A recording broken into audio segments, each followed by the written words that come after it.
మంచిర్యాలలో విద్యుత్ artisan employees joint action committee ఆధ్వర్యంలో విద్యుత్ ఉద్యోగులు నిరవధిక సమ్మెలో పాల్గొన్నారు. తమ సమస్యలు పరిష్కరించాలని డిమాండ్ చేశారు. వేతనం పెంచి తమను రెగ్యులర్ ఉద్యోగులుగా గుర్తించాలని విజ్ఞప్తి చేశారు. విద్యుత్ artisan and man's piece rate కార్మికుల సమస్యల పరిష్కారం కోసం ప్రభుత్వం దృష్టికి తీసుకువచ్చినా కూడా పట్టించుకోవడం లేదని ఆరోపించారు కార్మికులు.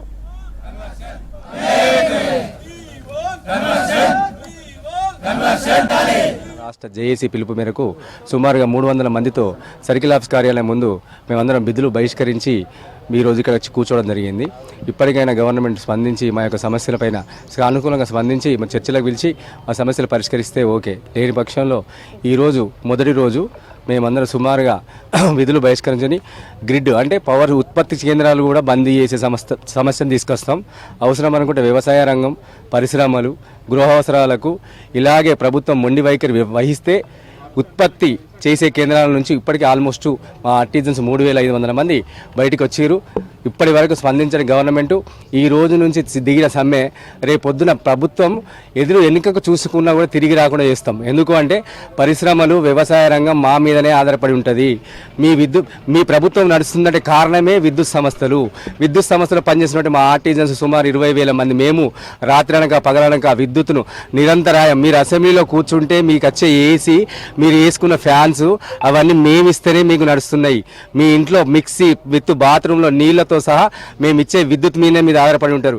ఇప్పటికైనా స్పందించి గవర్నమెంట్ మాకు సానుకూలంగా స్పందించి చర్చలకు పిలిచి మా 19,700 మంది ఆర్టిజన్స్, మరి అన్మెన్స్, పీస్ రేట్ కార్మికులు, విద్యుత్ రంగంలో పనిచేస్తున్న కార్మికులను పిలిచి స్పందించి వెంటనే చేయకపోతే దఫాలుగా మాది ఈరోజు సమ్మెకు కూర్చుందాం.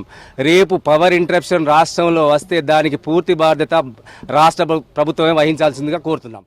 పైన పాత గవర్నమెంట్ పర్మనెంట్ చేసిన చెప్పినప్పుడు మీరు పర్మనెంట్ చేయలే వాళ్ళని మోసం చేసిరు అని చెప్పి అప్పటి ప్రతిపక్ష నాయకులు ఉన్నటువంటి విద్యుత్ శాఖ మంత్రి గారు మాట్లాడారు. వారి మాట ఆ తర్వాత పాదయాత్రలలో ముఖ్యమంత్రి రేవంత్ రెడ్డి గారు, బట్టి విక్రమార్క గారు మేము వచ్చినాక పర్మనెంట్ చేస్తాం, మీ బతుకులు ఘోరంగా ఉన్నాయని చెప్పారు. ప్రభుత్వం ఏర్పడ్డాక 1 సంవత్సరం 2 సంవత్సరాలు టైం ఇచ్చి ఆ తర్వాత 2024 8వ నెల నుంచి ఉద్యమం విడతల వారిగా చేసుకుంటూ వచ్చినాం. ఆ విడతల వారి ఉద్యమం లోపల అనేక మెమోరాండాలు ఇచ్చినా కూడా పట్టించుకోలేదు.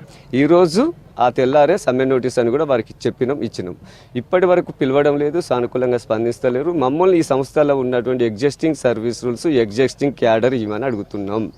మేము వేరే అడుగుతాం. అటెండర్ నుంచి ఇందులో ఉన్నటువంటి ఐఏఎస్ ఆఫీసర్ వరకు ఏ సర్వీస్ రూల్స్ అయితే ఇంప్లిమెంట్ చేసి జీతభత్యాలు ఇస్తారో అదే సర్వీస్ రూల్స్ తోటి అదే కులము, అదే మతము, అదే పేరు పెట్టి మమ్మల్ని పిలిచి అవే జీతభత్యాలు మాకు ఇయ్యి అని అడుగుతున్నాం. ఇక అన్మ్యాన్లు, ఆర్సీలు, బిల్ కలెక్టర్లు వీళ్ళందరూ కూడా వాళ్ళొక 7-8 మంది ఉన్నారు.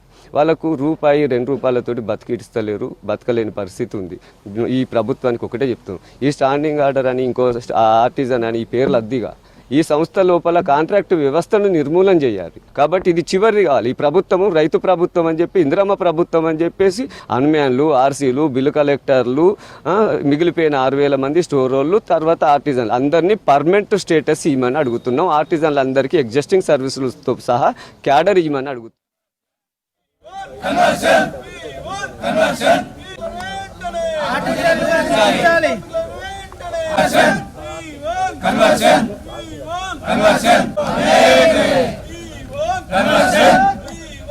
Conversion.